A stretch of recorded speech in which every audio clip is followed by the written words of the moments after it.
Living authentically as a man. I was sitting on my porch one day, right? A rainy Saturday morning, drinking my coffee. Felt good outside. And brainstorm a video topics to speak on. I came to Manhood Unscripted. It's not some concept I came up with to sound deep. It's literally how I've been trying to live. And it's probably how a lot of you are already living. You just don't have a name for it. When I say Manhood Unscripted, I'm talking about being a man who's not following someone else's playbook. Things we were told and about how we are supposed to be as a man. Men don't cry. Provide, protect. Don't show weakness. Figure it out on your own. Provide and protect, that's a non-negotiable. Some of those other things have been overblown over the years. But here's what I've noticed. A lot of us are carrying scripts that don't actually fit who we are and the lifestyle we're living. We're trying to be the version of a man our father was, or grandfather was, or uncles, or whoever is in your life, and also mainly what social media says we're supposed to be. You know, what our wives and girlfriends expect, or what our friends think is man enough. And a lot of us are exhausted. We're performing instead of just being a man. Performing what we think everybody else think we should be instead of just being. Man Unscripted means you're writing your own version.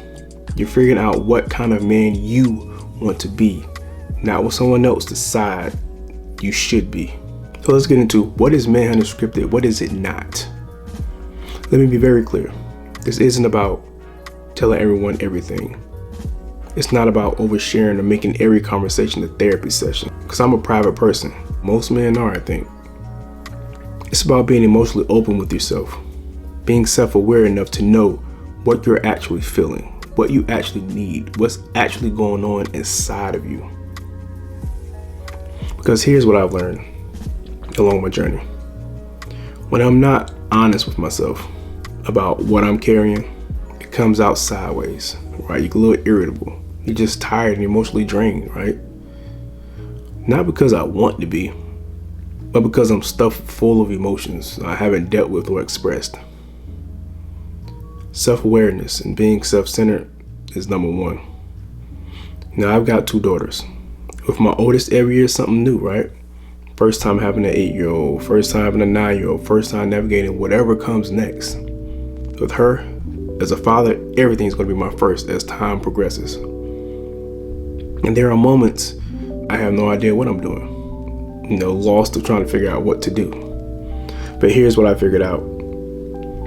I don't need all of the answers. I need to be centered enough to figure it out as I go. Being centered means I know who I am. I know what I value.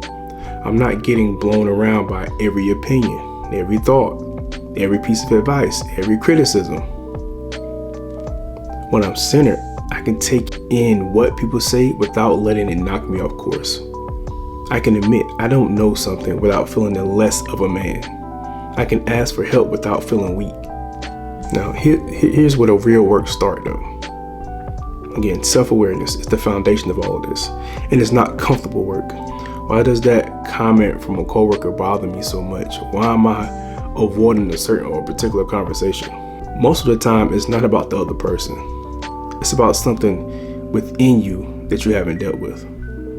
I'm not saying I've mastered this. God knows I haven't. I'm saying I'm working on it. Some days I'm aware, some days I'm reactive. But that's why we gotta start playing offense instead of playing defense. So now, that's what I do. I play offense. So the difference between who I was 5 years ago and who I am now, I'm paying attention now. Playing offense. I'm doing the work to understand myself instead of just reacting to everything. Playing defense. I'm playing offense. Practicing emotional openness without losing yourself. Here's where a lot of guys get stuck.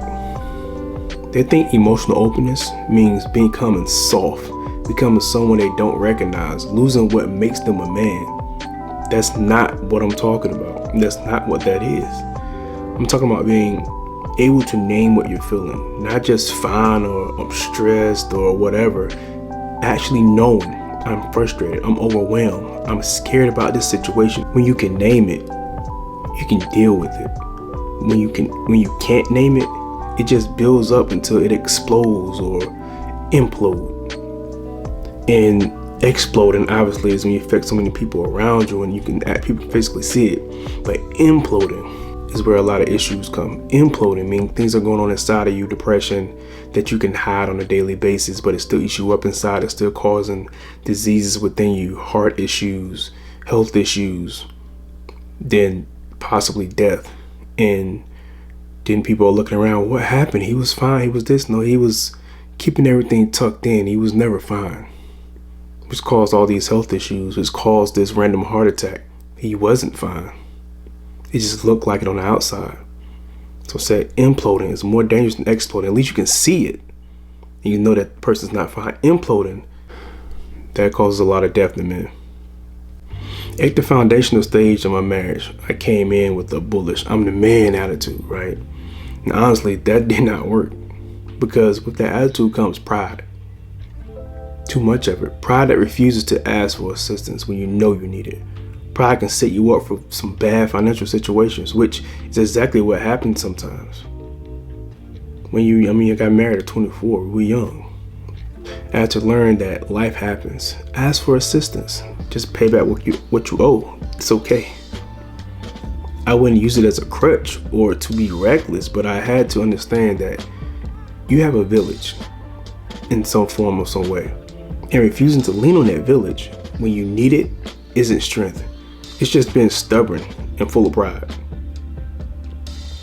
I had to evolve as a man to understand that borrowing money or reaching out for assistance or knowledge wasn't making me less of a man. It wasn't making me look bad. But that evolution, it was really a struggle. I thought being a man meant having all the answers, meant figuring everything out on your own, meant never admitting when I was in over my head or needed help. It took time to break that pattern.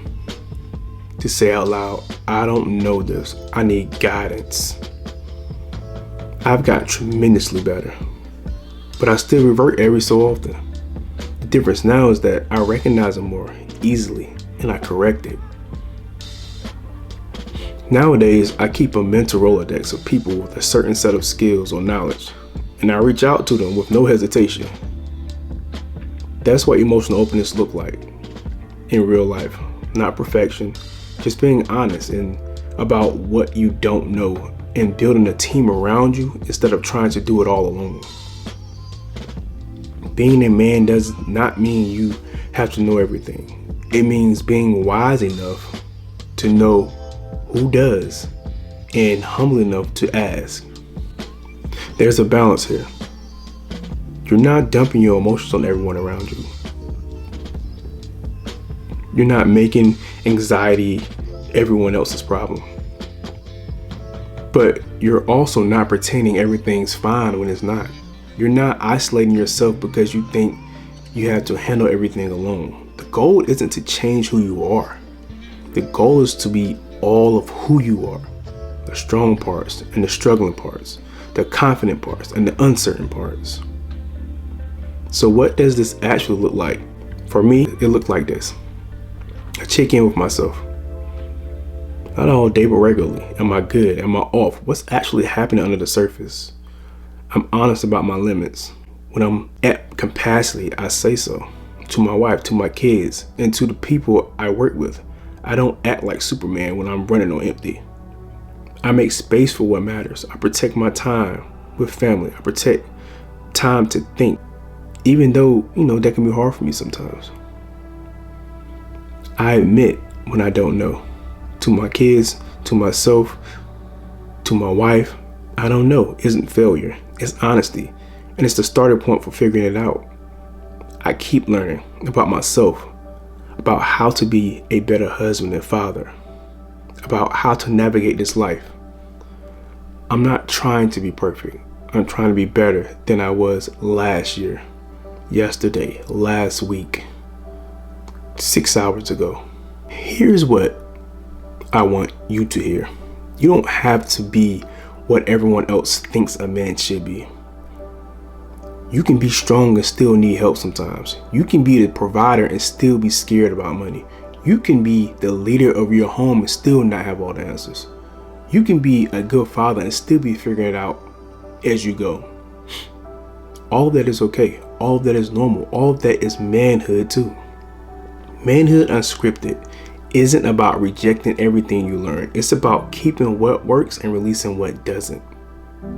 It's about being honest with yourself about who you are and who you're becoming. It's about being centered enough that you can handle whatever comes without losing yourself. Self-aware enough that you know what you're carrying. Open enough to that you can share the weight when you need to. I'm not saying this because I figured it all out. Again, I'm saying this because I'm in it with you, working on it, learning as I go. This is all part of my journey. Everything you heard in this episode and what you'll hear going forward, it's all a part of my journey. But I know this, the more I practice being honest with myself, the more centered I feel. The more centered I feel, the better I show up for the people who matter. That's what Manhood Unscripted is. Not a destination, not a practice. And if you're already doing this work, even quietly, even imperfectly, you're on the right path. I say to that, keep going. But join me as I continue on this podcast, as I continue on this journey. This is episode 1, Manhood Unscripted. Thank you for listening.